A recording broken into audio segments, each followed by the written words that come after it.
Oke Mas Bos, Assalamualaikum warahmatullahi wabarakatuh. Berjumpa lagi di channel Tresno Tani. Oke Mas Bos, kita lama tidak berjumpa. Kemungkinan ada sekitar 1 minggu kita tidak berjumpa. Kini Tresno Tani ngonten lagi. Sekarang tanggal 9 Maret 2024. Tresno Tani berada di gudang dari kakak Tresno Tani. Ini adalah gudang benih milik kakak Tresno Tani. Ini berkapasitas 25 ton, sekitar segitu. Dan ini adalah benih Labuhan 1, masa simpannya ada 2 bulan lebih. Ini adalah varietas Bauji hijau kalau sebutannya dari orang-orang. Nah ini barangnya seperti ini. Ini bagus Mas Bos, keras semua. Dan ini adalah obat kalsium dan juga insektisida yang diberikan. Itu fungsinya guna untuk menghalau serangga-serangga yang akan mampir di tempat penyimpanan ini, sehingga nanti meminimalkan proses pembusukan dan juga proses penggembosan kalau bahasa Jawanya. Jadi mencegah benih ini nantinya gembos dan juga busuk. Makanya dikasih kalsium supaya menjaga kelembapan dan juga insektisida. Ini nanti kalau proses jual beli atau kita jual, posisinya tidak putih penuh kalsium seperti ini. Nanti tetap kita akan mengetek lah, intinya kita membuang kalsium ini supaya nanti kondisi benihnya itu bersih. Jadi kalsiumnya tidak ikut kita jual, seperti itu Mas Bos. Dan ini adalah benih Thailand panenan Labuhan 1. Ini juga masa dormansi atau masa simpannya kisaran 2 bulan lebih. Ini juga sama. Ini kemungkinan yang Labuhan 1 ini sekitar ada 8 ton lebih. Dan ini sebagian besar adalah panenan dari kakak saya sendiri. Kemudian juga beli dari lahan-lahan yang sudah disurvei. Jadi yang layak dijadikan benih atau tanaman yang posisi saat berdiri itu bagus. Dan juga pemupukannya yang hampir sama dengan metode dari kakak saya, di mana kakak saya ini adalah guru utama dari Tresno Tani sendiri. Jadi beliau adalah guru dari Tresno Tani saat berkecimpung di dunia pertanian, terutama dunia bawang merah. Dan ini adalah benih apitan, nah seperti ini. Ini posisinya juga masih keras. Dan benih apitan ini cenderung biji-biji atau tidak terlalu besar karena emang posisi di tanam apitan kemarin banyak halang rintangan yang ada. Makanya posisinya seperti ini. Oke, tapi ini bagus, dia tetap keras dan terjaga kualitasnya. Nah, bawang sentral itu emang berbeda Mas Bos. Sementara untuk standarnya gudang itu seperti ini. Bangunannya yang atas itu adalah gavalum atau bisa seng ataupun juga esbes. Jangan sampai genteng. Kalau genteng nanti kan resiko ada terocohan atau air hujan yang masuk ke tempat penyimpanan ini. Ini posisinya seperti ini tinggi. Itu ada kisaran 4 meteran lah. Ada 6 meter malahan dari bosnya. Dari kakak saya informasinya ini tingginya 6 meter. Nah, seperti ini. Nah. Oke, dan yang ini nanti siap tumbuhnya itu di tanam raya Mas ya?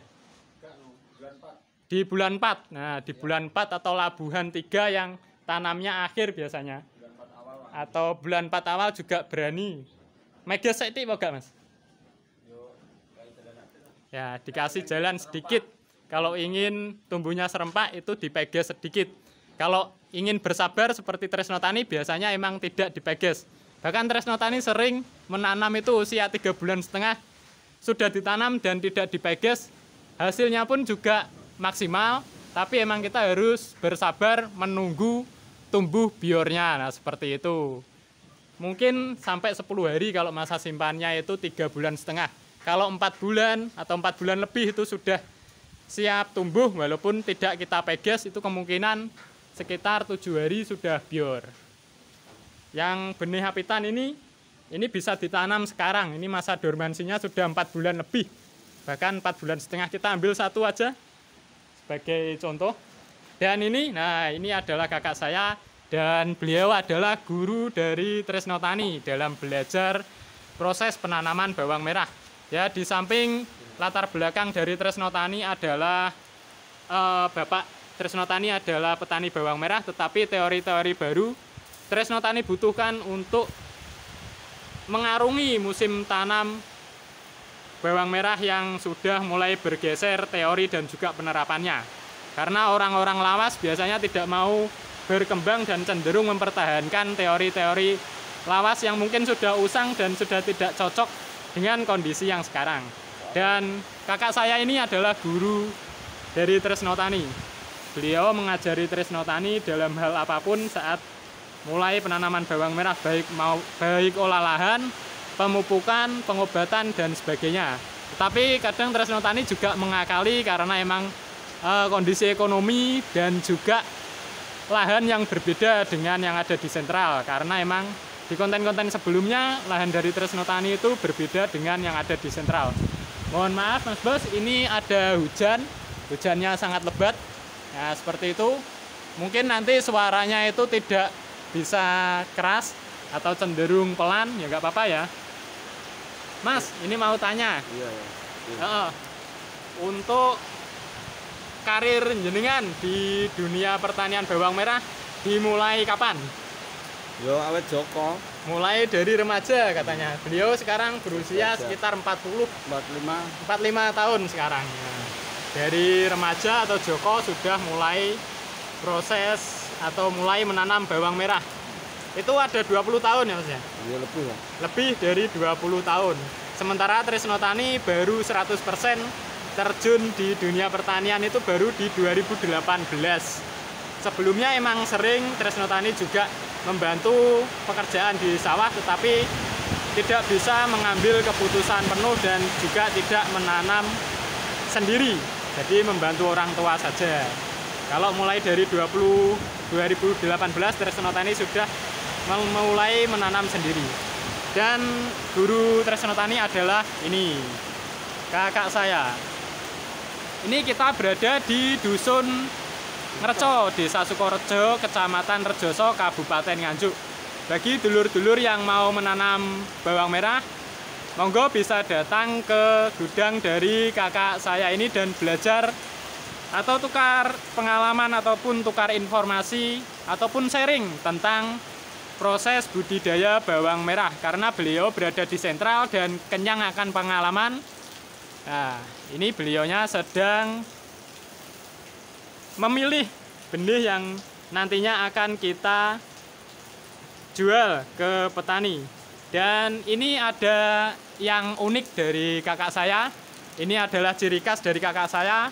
Ini yang potolan, jadi yang ombyoan itu kan ada yang daunnya itu tidak ada, atau yang potolan dari gogrokan atau dari ini yang jatuh itu disimpan di sini. Ini nanti ditanam sendiri Mas Bos, jadi tidak dijual ke petani. Emang banyak petani yang nyirii atau menjauhi atau menghindari benih yang seperti ini. Tapi kakak saya tetap menanam yang seperti ini dan hasilnya ya seperti ini, tetap jadi. Nah, jadi kalau ada potolan-potolan seperti ini biasanya ditanam sendiri. Dan nanti kalau kurang, beliau itu ambil dari yang ini, dari penangkaran benih ini, seperti itu. Jadi untuk konsumen atau petani atau pelanggan itu diutamakan yang berkualitas.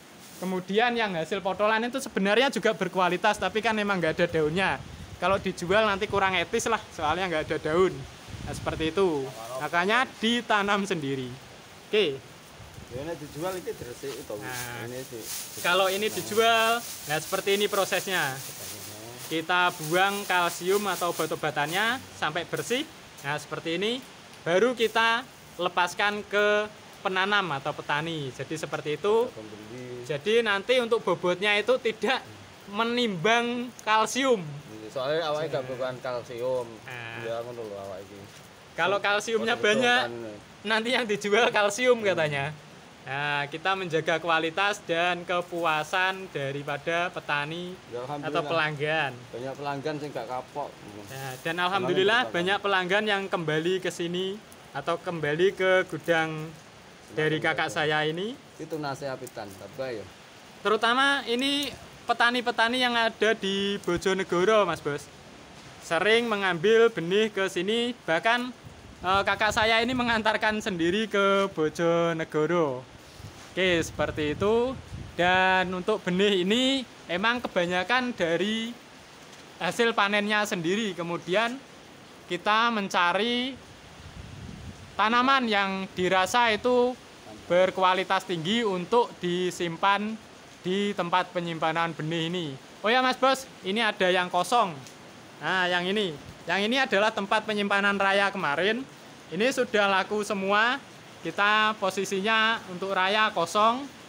Nah, ini sudah terjual semua. Kebanyakan juga emang dari petani Bojonegoro dan juga ada dari Tuban juga. Nah, seperti itu. Untuk dulur-dulur semua, jika kepo atau ingin tahu, monggo datang ke Dusun Ngreco, Kecamatan Rejoso, Kabupaten Nganjuk. Cari tahu saja ke penduduk sekitar atas nama Mas Gunardi gitu. Nanti sudah tahu. Nah, ini gudangnya di pojok kampung perbatasan dengan Desa Tawang, Kecamatan Bagor, Kabupaten Nganjuk. Jadi ini adalah Rejoso yang paling selatan. Nah, untuk ini tunasnya, nah seperti ini. Kameranya juga kurang bisa fokus karena emang pencahayaannya emang kurang, Mas Bos. Nah, ini. Nah, kita ambil. Maaf, ini pencahayaannya kurang bagus. Dan ini yang benih apitan, nah tunasnya sudah hijau itu. Sudah hijau ini. Tidak begitu kelihatan di kamera dari Tresno Tani karena emang HP-nya HP agak semi jadul, Mas Bos. Kemudian ini juga hujan. Untuk pencahayaannya emang kurang bagus. Coba, Mas. Hijau kan. Kita terus meh panen kok. Nah, ini seperti ini. Oke, dan ini kakak saya juga menanam Labuan 2. Sekarang sudah berusia 36 HST. Ini Tresno Tani sebenarnya kepo atau ingin tahu tanaman dari kakak saya seperti apa. Karena emang di Labuan 2 itu emang hujannya seperti ini, cuaca ekstrim, jarang petani yang berani menanam. Seperti kita ketahui sekarang jam 1 siang aja sudah hujan deras seperti itu. Dan ini sudah terjadi sekitar kira-kira ada 10 hari berturut-turut, Mas ya. Hujan seperti ini. Dan setiap hari kakak saya ke sawah untuk melakukan treatment atau pengobatan supaya nanti tanamannya selamat sampai panen. Seperti itu, mungkin cukup itu yang dapat Tresno Tani sampaikan. Kurang lebihnya mohon maaf. Apabila ada kata-kata yang kurang berkenan, Tresno Tani mohon maaf yang sebesar-besarnya. Akhirul kalam. Wassalamualaikum warahmatullahi wabarakatuh.